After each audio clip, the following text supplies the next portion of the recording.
pa sa ating mga balita, pinamamadali na ni Pangulong Aquino sa mga kinaukulang ahensya ng pamahalaan ang paglalatag ng matibay na ebidensya laban sa sindikato ng iligal na droga sa bansa.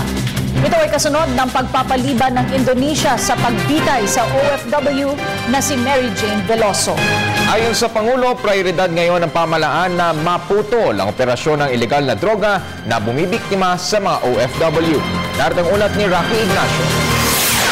Inatasan ni Pangulo Aquino si Justice Laila de Lima na mabilisin ang proseso ng pagkakaloob ng matibay na ebidensya sa Indonesia laban sa sindikato ng iligal na droga sa bansa.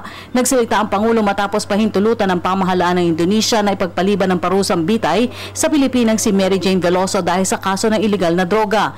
Ayon sa Pangulo, wala namang ibinigay na kondisyon ng Indonesia sa apela ng Pilipinas kay Veloso.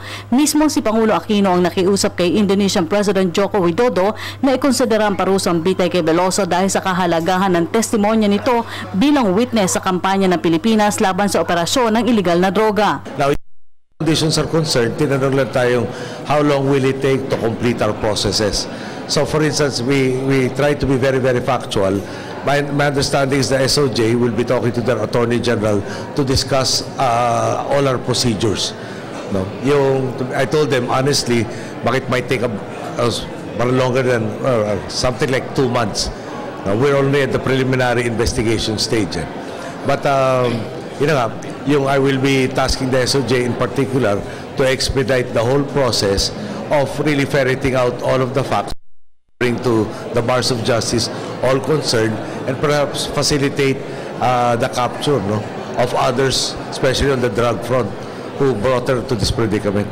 Git pa ng Pangulo, hindi na mahalaga kung sino dapat kumuha ng credit sa positibong resulta ng apela hanggang sa mga huling minuto bago ipataw ang parusang bitay kay Veloso. Para sa Pangulo, ang pinakaprioridad sa ngayon ay maputol ang operasyon na bumibiktima sa mga OFWs. Palagi ko nakita natin lahat na isa atin na napagbigyan.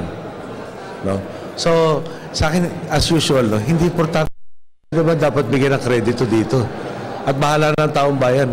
Basta ako palagi ko, mula yung 2011, nagkaroon tayo ng execution sa China, talagang pinilit ng gobyerno na manigurado na maprotektahan lahat ng ating mga OFW. For instance, isa sa statistic na pinakita sa akin, 78 incidents per year normally involving our citizens as drug mules.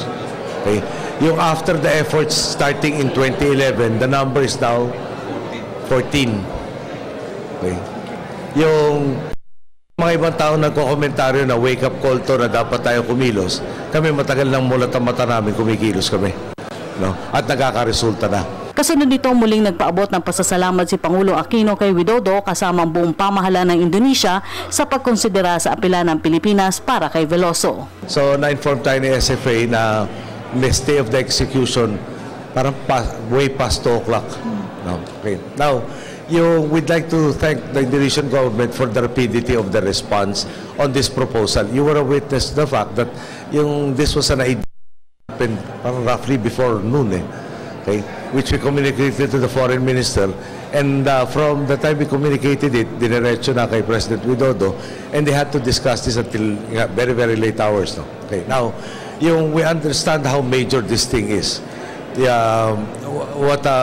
Parang yung potential backlash for acceding to a request to serve the ends of justice has for President Widodo and his cabinet. And we'd like to emphasize that we really appreciate their taking to consideration our to solve a bigger problem.